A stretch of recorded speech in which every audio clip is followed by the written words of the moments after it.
Assalamualaikum warahmatullahi wabarakatuh. Perkenalkan, nama saya Vel Amelia Putri. Saya mahasiswa dari Fakultas Ilmu Kesehatan, Prodi Ilmu Keperawatan. Di sini saya akan menerangkan tentang teori Virginia Henderson yang merupakan salah satu tugas saya dalam mata kuliah Falsafah dan Teori Ilmu Keperawatan. Teori keperawatan dari Virginia Henderson. Yang akan saya bahas di sini ada biografi Virginia Henderson, kemudian ada paradigma keperawatan teori Virginia Henderson, kemudian yang terakhir ada konsep teori Virginia Henderson. Yang pertama, biografi Virginia Henderson. Virginia Henderson lahir pada tahun 1897 di kota Kansas. Kemudian hobi Virginia Henderson yaitu menulis surat ataupun buku yang diterbitkan melalui buku teks yang ia tulis.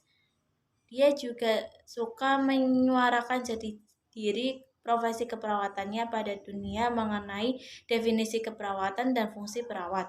Dalam tulisannya, Virginia Henderson juga mendeskripsikan fungsi perawat sebagai berikut, yaitu membantu individu sehat atau sakit dalam hal memberikan kesehatan atau pemulihan yang mengakibatkan kematian yang damai, yang dapat dilakukan tanpa bantuan jika ia mempunyai kekuatan, kemauan, ataupun pengetahuan, dan melakukannya dengan cara tersebut dapat membantunya mendapatkan kemandirian secepat mungkin.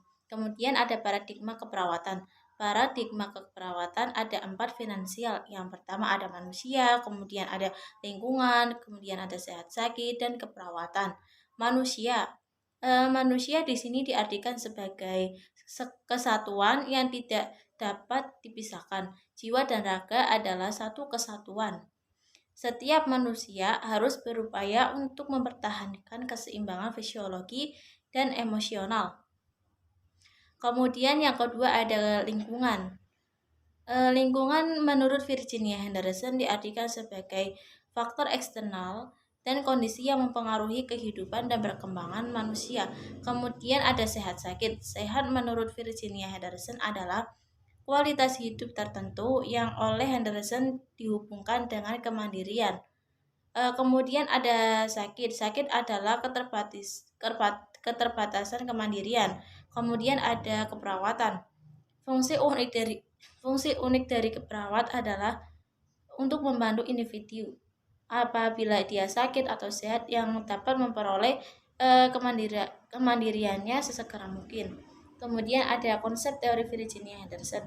Menurut Henderson, kebutuhan dasar manusia terdiri dari 14 komponen, yaitu bernafas secara normal, makan dan minum dengan cukup, membuang kotoran tubuh, bergerak dan menjaga posisi yang diinginkan, tidur dan istirahat, memilih pakaian yang sesuai, menjaga suhu tubuh tetap dalam batas normal, dengan menyesuaikan pakaian dan mengubah lingkungan.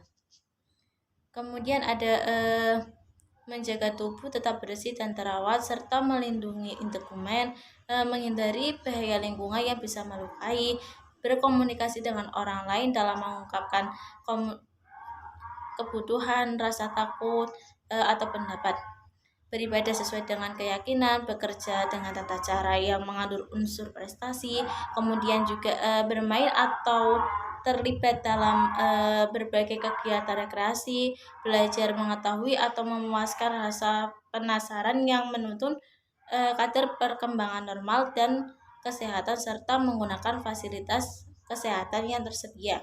Kemudian ada prinsip model dasar teori Virginia Henderson yaitu ada 4. Yang pertama ada fungsi unik perawat, kemudian upaya pasien ke arah kemandirian, kemudian asuhan keperawatan berdasarkan kebutuhan dasar manusia, ada yang terakhir perencanaan yang akan diberikan. Kemudian nurse dengan klien, relationship. Menurut Henderson, hubungan perawat dengan klien terbagi menjadi 3 ikatan, yaitu yang pertama, perawat sebagai pengganti atau substitut bagi pasien. Kemudian ada perawat sebagai penolong atau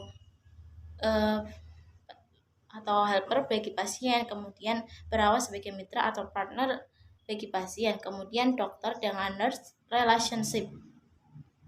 Virginia Henderson menekankan agar perawat tidak mengikuti perintah dokter karena perawat juga memiliki tugas yang unik. Perawat harus membuat rencana keperawatan bersama klien, lalu mengusulkannya kepada dokter untuk disesuaikan dengan program pengobatannya. Lebih luas, Henderson menegaskan agar perawat membantu klien dengan manajemen keperawatannya ketika dokter tidak ada. Sekian dari saya. Wassalamualaikum warahmatullahi wabarakatuh.